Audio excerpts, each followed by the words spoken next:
Hello guys, ഇന്ന് നമുക്കൊരു banana omelette ഉണ്ടാക്കി നോക്കാം. ഒരു ചൂടായ നോൺ സ്റ്റിക്ക് പാത്രത്തിലേക്ക് 1 ടീസ്പൂൺ നെയ്യ് ഒഴിച്ച് കൊടുക്കുന്നുണ്ട്. ചെറുതായി കട്ട് ചെയ്ത ഒരു നേന്ത്രപ്പഴം അതിലേക്കിട്ട് നന്നായി ഒന്ന് വഴറ്റിയെടുക്കുന്നുണ്ട്.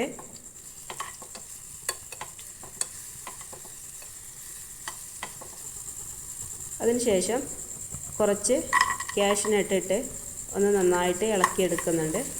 ഒരു ബ്രൗണിഷ് നിറമാവുന്നത് വരെ ഇളക്കിയെടുക്കാം. അതിനുശേഷം കുറച്ച് മുന്തിരി ഇട്ട് ഒന്ന് ഇളക്കി കൊടുക്കുന്നുണ്ട്.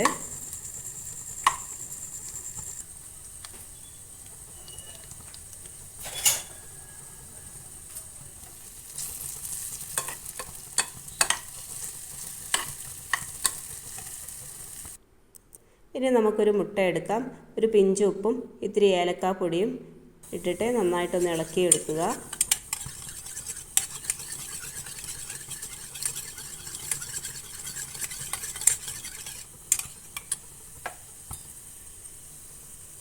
എന്നിട്ട് ഈ ഒരു ബനാനയിലേക്ക് ഇത്തിരി പഞ്ചസാര ഇട്ട് കൊടുക്കുന്നുണ്ട്.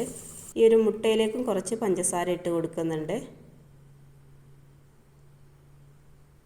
ഇനി നമുക്ക് രണ്ടും കൂടെ യോജിപ്പിച്ച് സെറ്റാക്കി എടുക്കാം.